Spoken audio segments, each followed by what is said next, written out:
Dari China, Presiden Prabowo melanjutkan lawatan ke Amerika Serikat. Apa makna kunjungan Presiden Prabowo ke Amerika dan apa saja yang diharapkan dicapai dari pertemuan Presiden Prabowo Subianto dengan Presiden Joe Biden, termasuk kemungkinan bertemu dengan Presiden Amerika Serikat terpilih Donald Trump. Kita akan mengulasnya dengan pakar hubungan internasional Teuku Reza Shah. Selamat sore, Pak Teuku Reza Shah. Selamat sore, salam dari Unpad di Bandung.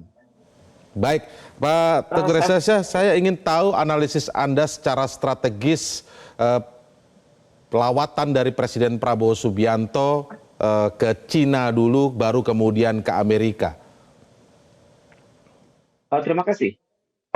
Kunjungan ke Cina itu sangat simbolik ya, karena menunjukkan kemampuan Pak Prabowo memahami aspirasi filosofi China, di mana China menempatkan dirinya sebagai pusat dunia dan negara-negara lain adalah pinggiran. Dan kalau secara teori, negara-negara pinggiran itu harus melakukan kowtow. Saya pikir kita tidak berpikir seperti itu, kita hanya mengakui, you punya filsafat yang tinggi, you punya cara pandang internasional yang tinggi.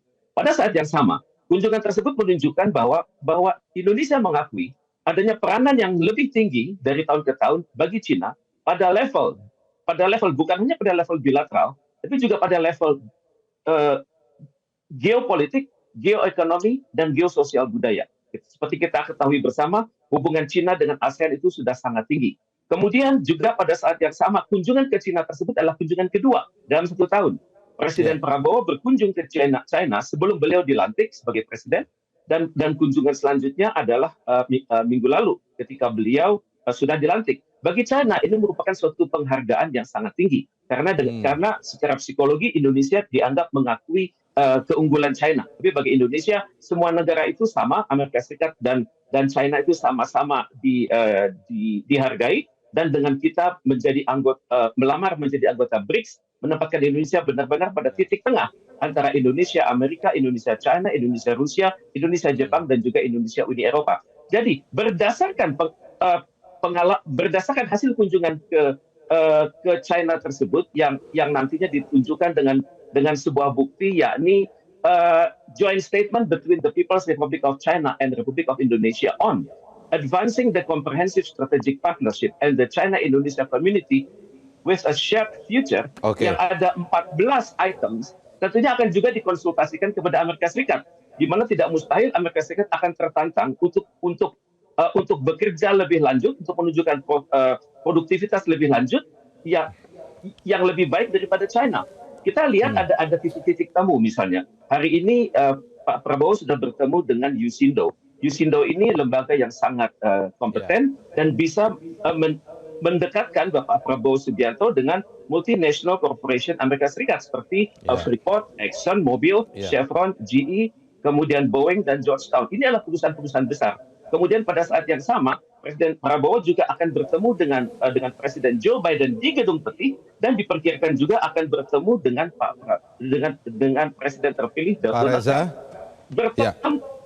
Baik, Pak Reza, apakah ini artinya memang sama persis kebijakan politik luar negeri atau strategi politik luar negeri dalam geopolitik Indonesia ini yang dijalankan Pak Prabowo ini sama persis dengan yang sudah dilakukan Pak Jokowi?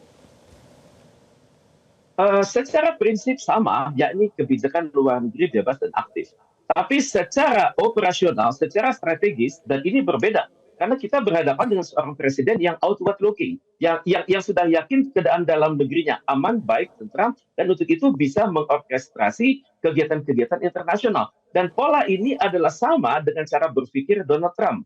Jadi saya bisa membayangkan, belajar dari hubungan telepon antara Presiden Prabowo Subianto dan Presiden Donald Trump, maka saya bisa bayangkan bahwa hubungan kedua negara akan sangat baik di masa depan. Karena hubungan telepon yang sekitar 3 menit itu memiliki banyak makna. Pertama, menunjukkan dekatnya hubungan pribadi kedua negara, di mana kedua pihak tersebut, dari Pak Presiden Prabowo dan Presiden Donald Trump, berbicara dalam bahasa Inggris, dan ini dilakukan sebelum beliau bertemu dengan Presiden Joe Biden. Ini menunjukkan trust itu sudah ada. Kemudian saya melihat juga keduanya saling memuji. Baik, Pak Reza, kalau soal politik luar negeri itu sudah pastilah, itu tidak mungkin berganti ya. Politik luar negeri Indonesia, kebijakan politik luar negeri Indonesia itu kan bebas aktif, non-blok, itu sudah pasti. Tapi dalam konteks tadi Anda jelaskan bahwa tahun ini saja Presiden Prabowo sudah bertemu 2 kali dengan Xi Jinping ya. Yang pertama bulan Maret, yang kedua adalah baru kemarin ini di November ya. Artinya apakah memang ini skala prioritasnya ke Tiongkok lebih ada skala prioritasnya daripada ke Amerika? Apakah bisa sesederhana itu mengambil kesimpulannya?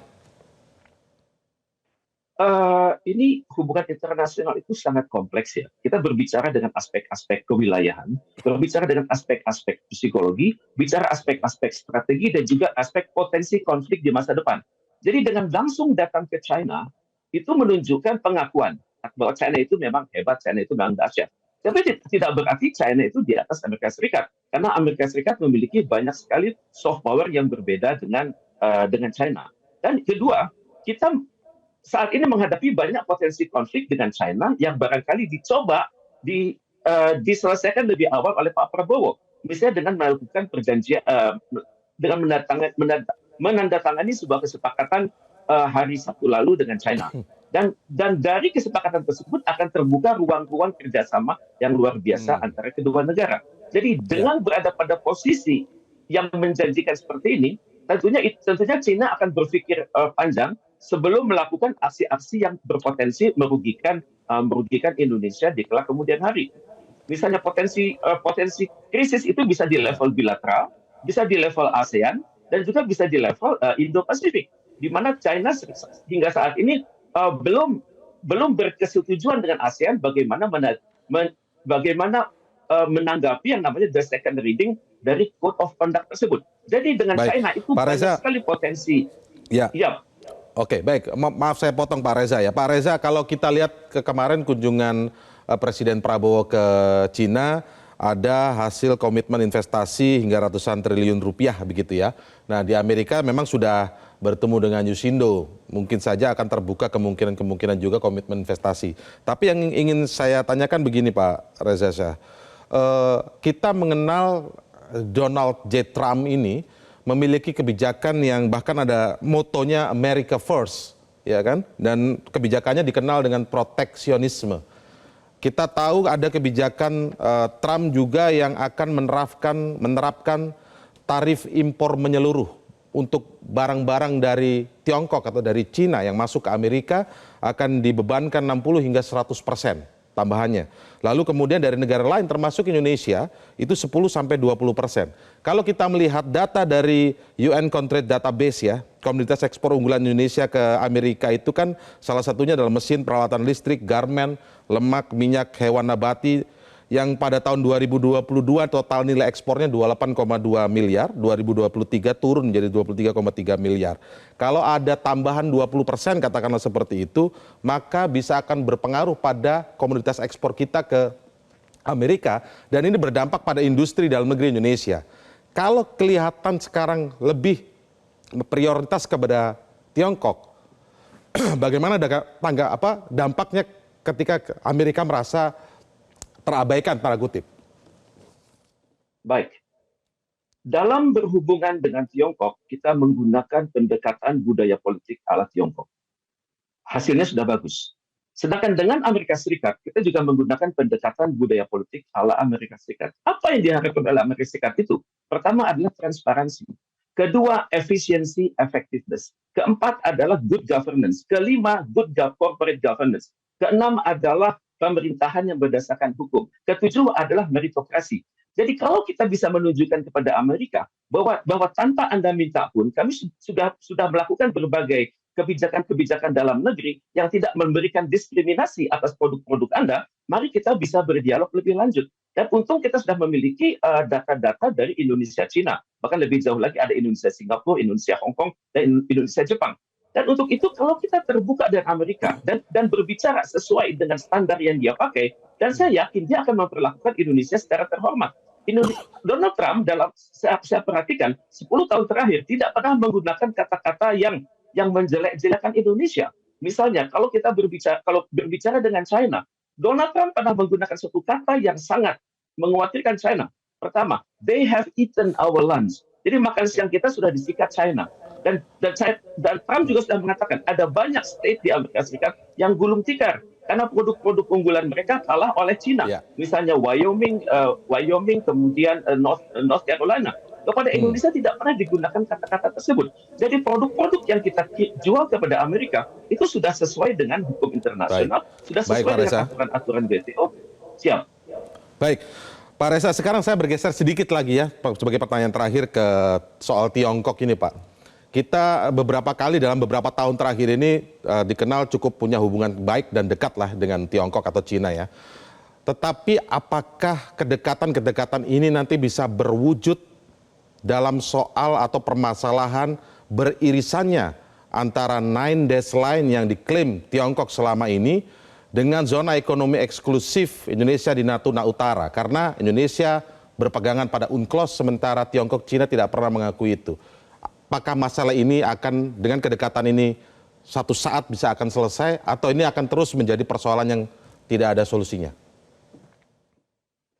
Saya melihat adanya potensi ya. Pada saat yang sama saya juga mengharapkan penjelasan yang lebih detail dari pemerintah Indonesia. Karena dari 14 items itu ada kesepakatan nomor 9 yang membingungkan saya sebagai pengamat. Di mana judulnya saja sudah jelas. The two sides will jointly create more bright spots in maritime cooperation. Ini semua tertulis dalam bahasa Inggris dengan jumlah 311 kata. Jadi ada beberapa items yang bagi saya itu menuntut pendalaman khusus.